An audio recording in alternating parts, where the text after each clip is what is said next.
I'm hearing none. Item F, new business. 2600 Mount Olivet Road, Pump Station 14 reconstruction. There is an opportunity to provide public comments specific to this agenda item. Are there any in-person public comments? Not seeing any. Are there any phone call-in comments? All right, no phone call-in comments. Nolan, can you provide background on this new business item? Sure. So this project is located at 2600 Mount Olivet Road. That is Spring Valley Park. So it's a city-owned parcel. The work is intended to basically be a part of that Pump Station 5 consolidation project. Pump Station 14 is the one that we're focusing on today, but you saw Pump Station 5 back at, I think, the May meeting. The proposed work is basically very similar to what is being proposed at Station 5, basically to increase and add additional water treatment capacity for the city of Kalamazoo to remove iron and PFAS up to the new regulatory standards. So those existing pump stations don't currently have that capacity. And so the city is working on getting these pump stations updated. So the reason the site is within the NFP overlay district is it's Spring Valley Park. So there's large water feature and woodland areas within the park alongside these utilities. And rare species reviews required for this property, and these pumps are also within the 1 and 5 and 10-year wellhead capture zones. So all of that sort of taken in combination is why this was originally added to the NFP overlay district.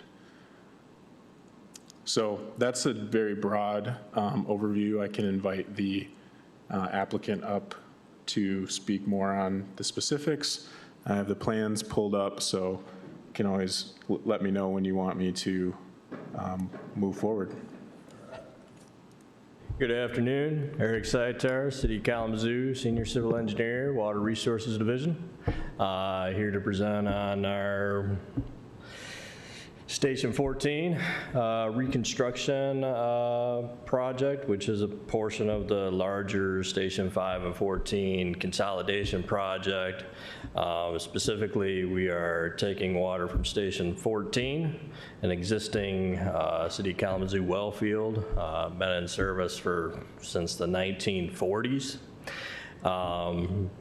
Pumping that water to new Station 5 and 14 at Michigan Ave and Shippers, treating it, removing iron, manganese, and PFAS, and then sending the water to distribution for public to use. You can, yep, perfect. So. If you could zoom in, well, yeah, let's look at this broadly, I guess. So down at the south end, we have our existing pump station building down in that lower left corner there. Further down, yep, right there. We have an existing building down there, booster pumps, phosphate, chlorine, fluoride for dosing our water.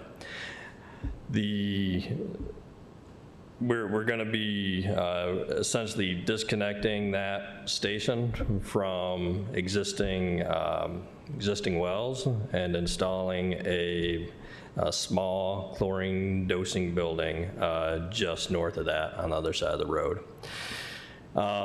Further to the north, we have a existing well and well condo that will be demoed. The next square north of that, we have a demo plus a new well and new condo. We're running water main, generally up this road, water main and a duct bank. The duct bank will contain electrical and communication wires for the stations to communicate with the wells, turn them on, turn them off, let us know if there's any issues. The next square to the north is another demo and well with a condo, and likewise up there to the north, northernmost point, same situation there. And then over to the east, we have just a new condo going on, and well.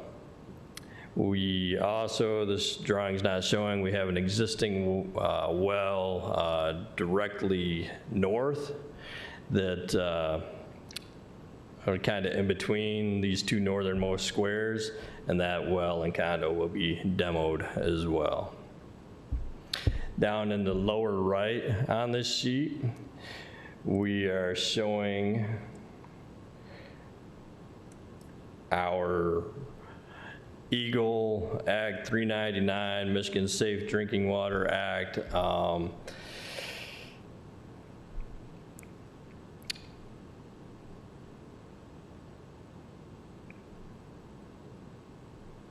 Minimum offset requirements for these wells from sewers and surface water, both considered, potential contaminant sources for, municipal water.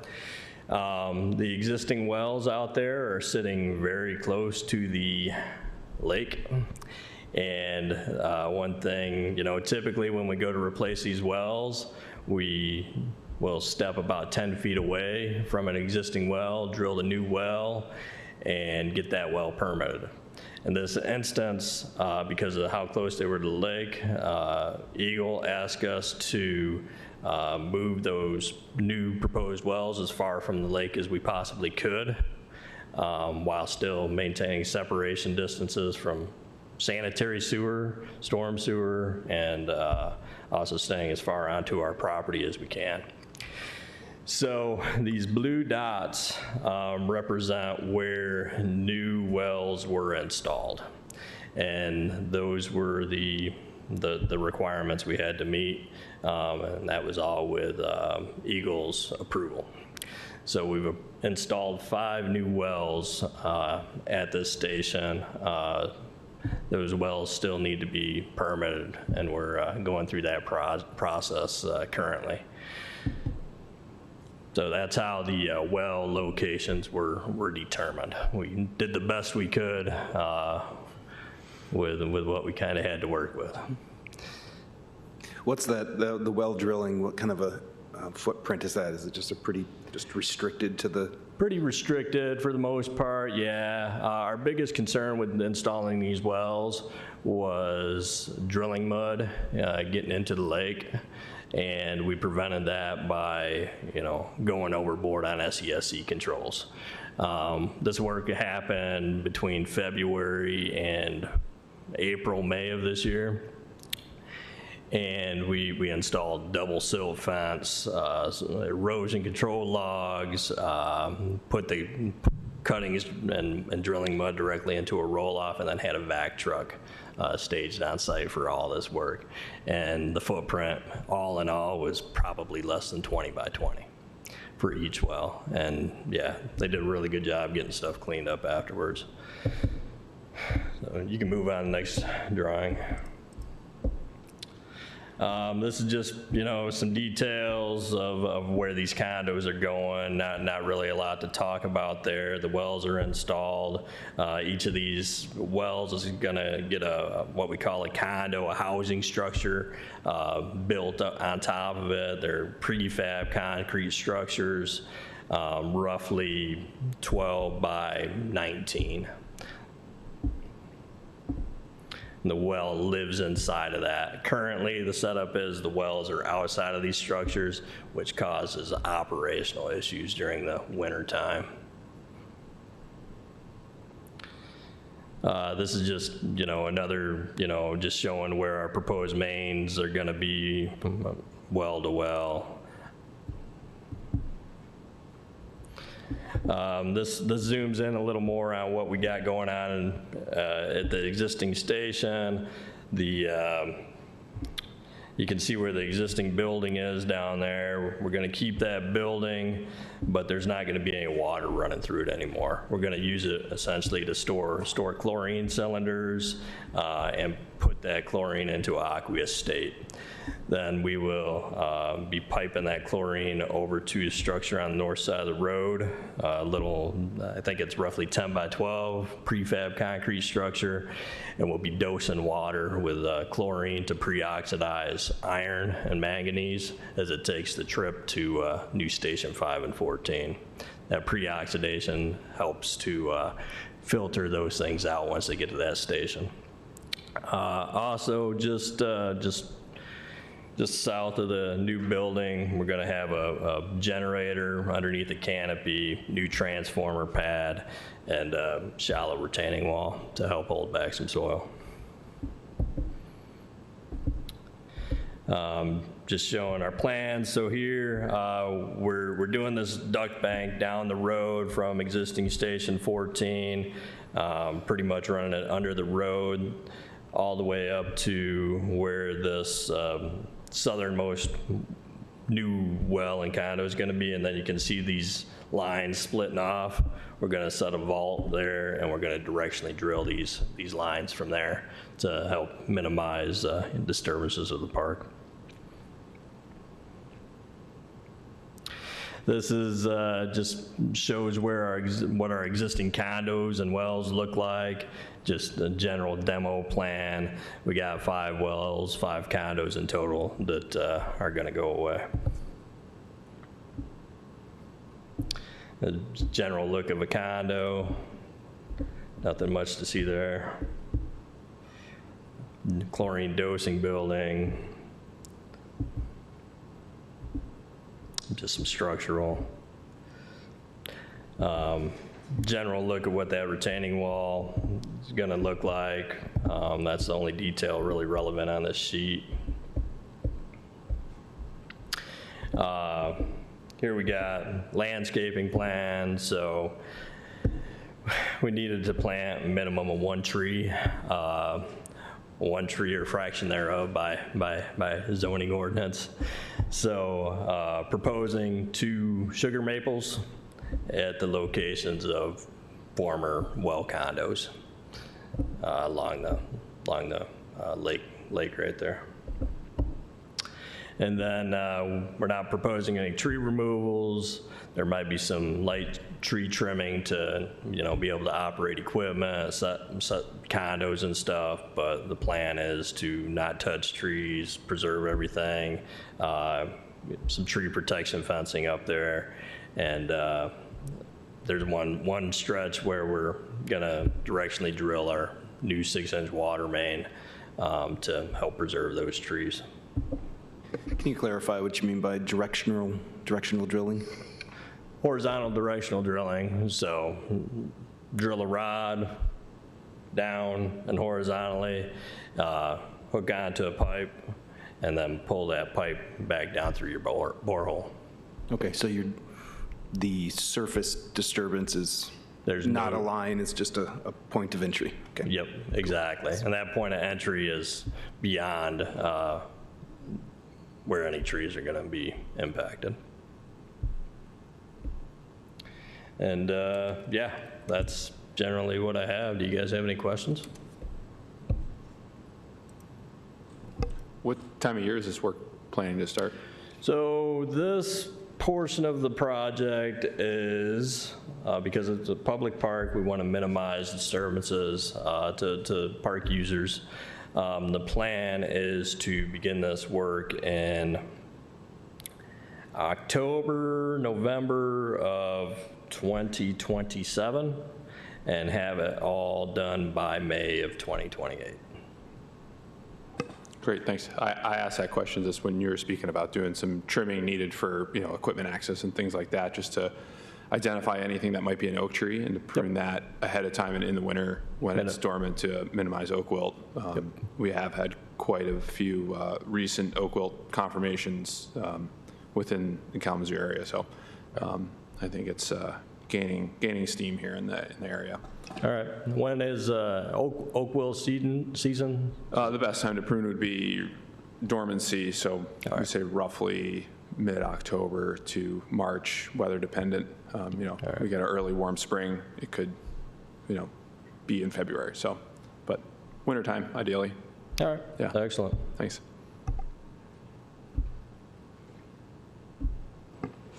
All of the wells to be demoed, are those all wells that have been there since the 1940s-ish? Yes. They are all original wells. Will those be abandoned or converted to monitoring wells? Those are all going to be properly abandoned. Okay. Filled with grout, cut off below grade, restored grass and topsoil. Okay, that's what I would recommend. Thank you. Yep. Welcome.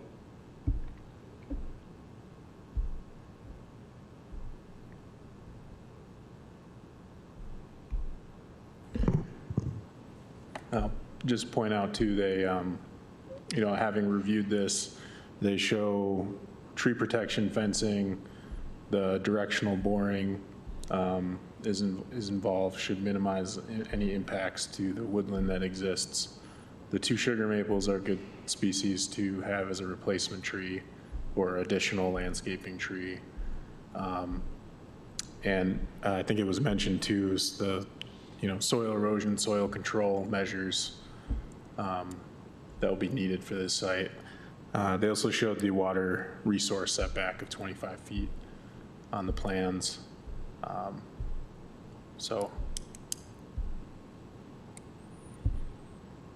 And I do want to point out, I believe one of the conditions placed in the staff report was the submission of the MNFI rare species review. That's actually something that we do have on file. I don't know, Eric, did you want to speak to some of the findings there, or just generally what MSU Extension provided? Yeah, I don't anticipate any impact, the project having any impacts on threatened or endangered species. Any trimming of trees or anything is going to be, outside of that, endangered bat, season.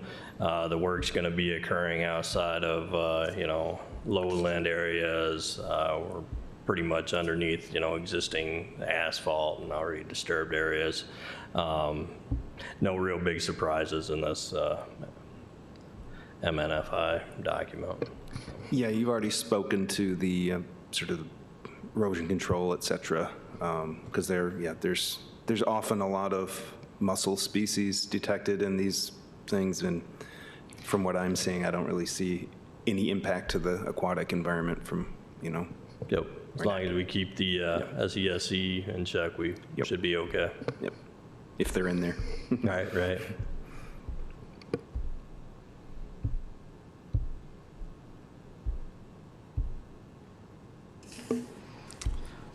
All right, is there any more discussion or questions from board members? All right, I'm hearing none.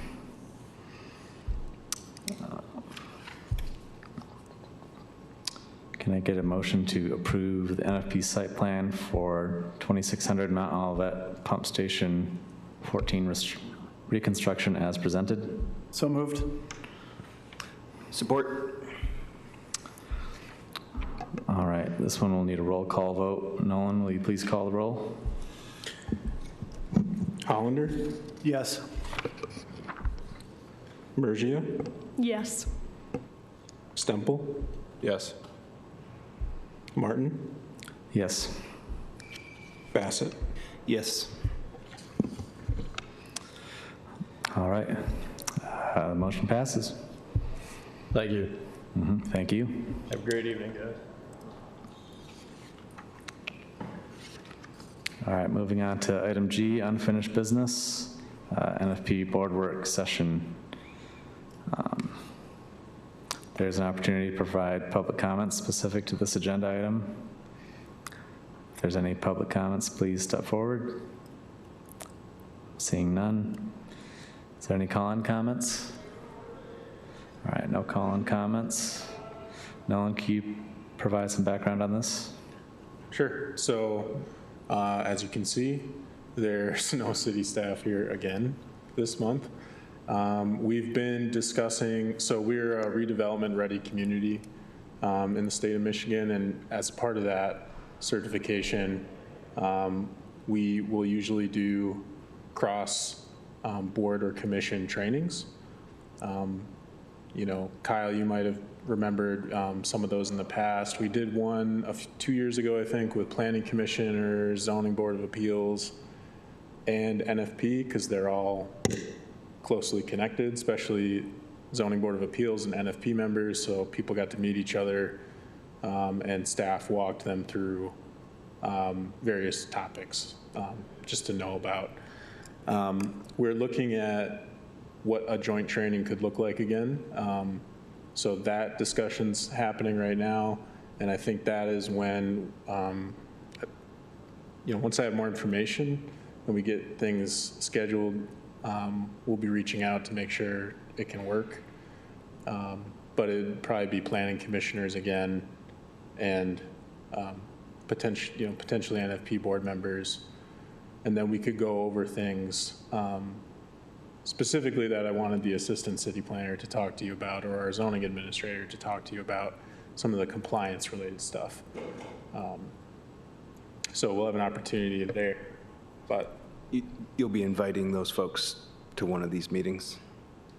Yeah, so the zoning administrator actually, Mr. Pete Eldridge, will attend NFP when he can, if there's a case that is looking for a variance recommendation, and he'll stay in the know that way, or he'll listen online. I also, my staff reports match the template established by the Zoning Board of Appeals, so it's very easy for him to reference material or bring it into the Zoning Board of Appeals world if necessary. Before we had a slightly different template, but when we moved to having all of our NFP board meetings through our civic clerk program, we just decided to match the existing templates so that there's less potential confusion. But yeah, so Pete is sometimes here. Mr. Bobby Durkee, who's our assistant city planner, former zoning administrator, and former staff who handled like a lot of site plan review and the site plan review board. That's who I wanted you all to be able to, you know, he could come in, discuss some of these topics and answer questions. He's just hasn't been available.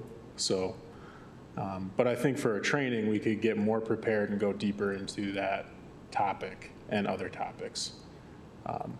So more to come there. The other update for the board is I have a new updated copy of the guide. I've shared it internally with some planning staff to get some feedback, and waiting to get some feedback from them. This week still, so probably tomorrow, I'll send that guide draft to everybody to take a look at, and we can discuss that at the next meeting. I've been adding quite a bit to it based on conversations we've been having over the past couple months. Specifically like resources and call outs and you know, different things within it to make it easier to understand what NFP is, as well as working on, you know, bringing in some like real world examples of projects that we've seen before and having those as examples for people to look at. I've also been doing some research around other environmental overlay districts and permitting, how they do that. There's not a whole lot out there, surprisingly. There's some examples in New York and some in Oregon. But if you were to search natural features overlay district, one of the first search results you're going to get, you know, at the very tippy top of Google is Kalamazoo. So, so it's been a little difficult to kind of find other examples, they're out there, and I've got some to look at. And, you know, in the next couple of years, looking at potentially like what are the implications of a permit? How does that work? How would that, again, the compliance and going out and doing field inspections work? That would all have to be figured out. And so that's happening. And then final thing is that we've had some more administrative type reviews and projects come in this year. A lot of those are tied, since we don't have an NFP permit, a lot of those are tied to like a soil erosion, soil control permit, you know, where someone might be doing landscaping work or something and they're within 500 feet of a state protected water body. So that's when we trigger that type of review. So working with our building and trades folks to, you know, do an administrative review for NFP for those projects, which is a little bit new for us. It's taken a little while to get building and trades folks to understand what NFP is as well, where they can find information about a parcel if they're not sure, and they can always come to me if they have questions. But that's another thing where the guide can be internal, external document. So we get new compliance employees or building trades employees who are doing that soil erosion, soil control review. They can actually have that guide and understand what NFP is and how it might affect their own work. So yeah, it's been an interesting few months. We've seen a kind of a ramp up in some projects since the beginning of summer, where we had a slow first start to the year, spring, and then summer we picked up. And there's a couple other projects kind of in the queue. So it's kind of consistent since, you know, April, May-ish till now. So those are some of those bigger general updates I have. But other than that, I don't have a ton like to discuss, unless there's any topics that come to mind from any of you as board members that you might want to see brought up at the next meeting, beyond, you know, what we've been talking about. I thought the last case today was interesting as it relates to the overlay. It seems, and this is where I'm absolutely not an expert compared to pretty much everyone else on the board, but it seems like it seems like the city is repeating pretty much everything they would have to do for us for Eagle on a project that involves municipal water source, because it's so regulated. And we've had multiple city water cases here, and I really wonder if it's necessary for them to be going through NFP if they're already doing the same things that we would ask them to do. I mean, I think you might have caught them on the tree trimming, but I'm not sure. And I honestly don't know what benefit there is. And I really don't know. I'm not saying one way or the other by omission here. I just don't know if we're adding any benefit in those. Yeah, that's a good question. There are a lot of scenarios where the city doesn't necessarily have to follow some of these processes, but we try to follow them anyway. So a good example is for a long time, you know, we have a right-of-way permit at the city. And so for city projects, we'll often go through like right-of-way permit still. You know, I've had to do sign permits and other things where I'm the applicant as the city, but it keeps a paper trail for that project. It also gives another chance for you as board members to, you know, not just do like an administrative check, but oftentimes there are other aspects to the project that might be beneficial for the board to take a look at. So, you know, landscaping being one of those, So looking at elements outside of, there's the regulatory Eagle permit or, law about spacing of these wells and where they should be. Some of that we can't, there is that tension between like what can the NFP board do when it's a higher regulatory body, telling us we have to comply. Not much that we can do, but we still follow these processes. Even when we, for the country club project, and there was some work around Angling Road that needed to get, adjusted, there were portions of that project where the realignment of the road was on private property, and that came to the NFP board for approval, as it should. And then they also went to the tree committee, at the city to have that public space reviewed. So we do that a lot for our own projects, even though there are some instances where, maybe we don't need to or we don't legally have to, we still do that. Yeah, having it in the public sphere is one of the benefits to potentially, if it's just Eagle, that's still public information, I'm assuming, but it's not presented in the same way. Yeah. It's less visible, perhaps? A good example recently was not quite as regulatory, but we had the 433 Reed Court or Reed Avenue property. It's brownfield property, going to become city property. We're doing that stormwater work. And because of the required noticing that the city had to do as an applicant, we actually had those neighbors that came to the meeting wanting to learn more about the project and wanting to get engaged with some of the staff and engineers who were working on that project. So yeah, like you said, that's a good example of like the public is able to come as well and provide public comment.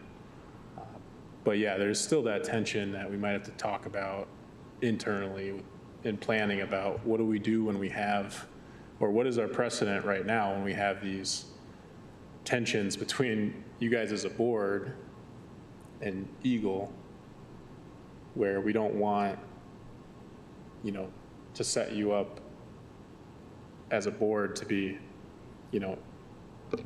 in that sphere with Eagle. So like if a project's not approved, but it's required by Eagle, what do we do?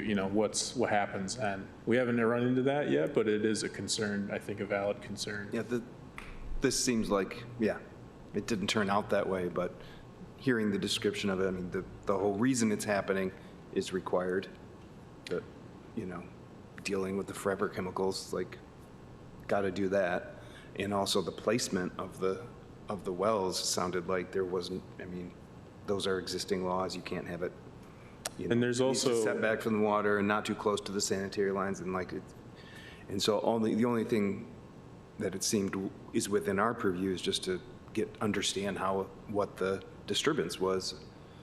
And so that's I don't know if we could have, done anything about that, like what you're saying. Like if for some reason I was like, oh, don't put it there, you're gonna, potentially impact this, rare species or whatever, like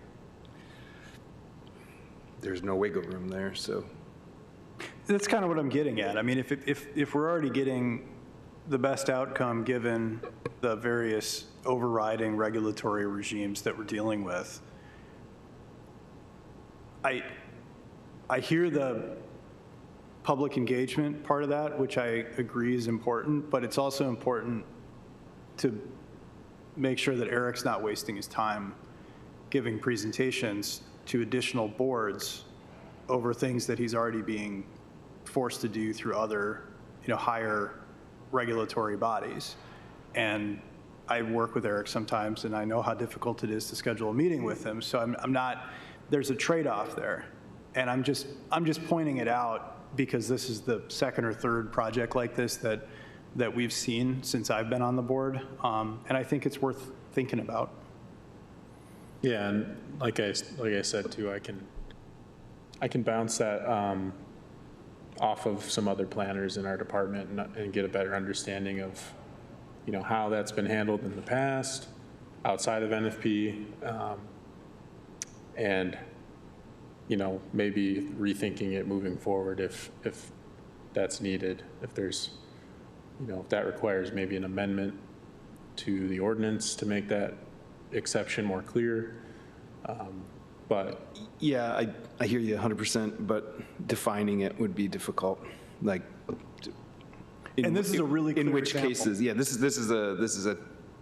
this fits whatever definition we would come up with. But It's critical infrastructure. I mean, there's Yeah. nobody's going to come out and stop this project from happening. And this is also it's also on a different level, because if this was any other project, there would have been like a noticing requirement per NFP, because it's a public park with public access, but there's conflicts with that requirement and like Department of Defense requirements for not noticing people about this stuff. So, there's all sorts of things. because of the chemicals involved in this chemical storage, or Just the sensitivity of it as, It's just a public water source and yeah, notifying people it's that this critical work's happening. infrastructure. right? So that's one of the things with this too, that is a nuance. It's interesting to me, too, to compare and contrast this with the country club, because we essentially went through the same process for the same reason, except instead of critical drinking water supply, it was irrigation for a golf course. And those are, in my mind, two completely different scenarios with completely different regulations, but there's overlap. Like, they still have to talk to Eagle, right? But I think to me, there's a pretty clear distinction between the two, even though it's the same category of equipment and the same type of scenario. Right. Well, Director Hollander makes a good point. There's a lot of redundancy between what would be required for Eagle permitting in terms of well siting and well construction. What's helping us is that the City of Kalamazoo is already doing some best management practices. So you made the point, well, what are we adding to this? Where is the value that we add as a board? And one of the things you pointed out is trimming trees. But some of the best management practices that they're doing that aren't necessarily regulated by Eagle would be management of drilling mud. Normally, what's done with that is it's pumped directly into nearby wetlands or whatever low-lying area where they can keep the mess less visible. And so that's something that they're taking additional precautions on that normally wouldn't be looked at by Eagle, as well as the drill cuttings. Normally those are just thrown on the ground and then hosed off or shoveled into a nearby area, and they've kept their footprint relatively small. And then with the case of the golf course versus this one, those are two different well types, irrigation and type 2 municipal wells. So those are going to have different requirements from Eagle, both of which in many of the siting cases and of course construction, which we're not looking at, are going to be met with more scrutiny from the Eagle side. So that doesn't really give us an answer of how much value we add, which is more of a board decision, but just to give you guys some more of the regulatory context, that's kind of more what we're looking at. It's a good point. If you look at like the NFP, the wetland or water resources standards do lean heavily on Eagle and, making sure you look at or reach out to that regional rep to understand if you need a certain permit. A lot of that is just, with developers locally, they're going to know that. But for smaller scale projects or someone new coming into it, they might not know that. So, and of course, city staff are well aware of, what the regulations are going to be for these projects. But yeah, I think it's something that I can ask about and explore and see, kind of maybe bring it back to the board with understanding like what comments I'm receiving, how we might navigate that or how it's been navigated in the past. Yeah, thanks for saying that about the best practices that the city is. I mean, those are my questions, basically, not knowing what those practices were and how a project like this would happen. If those best practices weren't being followed, I would have concerns. The way, specifically the removed mud being, contained in the way it was described, rather than pumped right into the lake or something like that would be problematic. And if that is a common practice, then I would want to know about it when it's happening, I suppose. But back to your point, if we know that the city is observing all these best practices that would avoid all these concerns, maybe that is part of the reasoning to, hey, we know that the city is following these practices, therefore, in these cases, maybe we don't need to see. Why matters though, right? Like if Eagle is not requiring them to use best management practices for drilling spoils, why are they doing it? Are they doing it because as a team they feel like it's the right thing to do, or is there some sort of other rule that's forcing them to do that? And I'm not saying one's better than the other, but if they're doing it because they feel like it's the right thing to do, then maybe we need to still be involved. Right. And we celebrate the fact that they're doing that, but if they're already required, then why are we duly requiring the same thing? That's the only question I'm raising here. Noted. Agreed. Yeah, I definitely see what you're saying. I think it is kind of, thinking about this from like a public standpoint too, it is kind of nice to know that like the city is kind of holding themselves to the same standards that we're often asking for people in the private sector. Kind of, it's not like it's only people doing commercial projects, et cetera, versus like the city's also kind of abiding the rules that they set for everybody else as well. But yeah, I think it's good stuff to think about more. All right, so that was it for staff reports and updates, Nolan? That's correct. Yep. Okay. Any more communications or announcements from board members?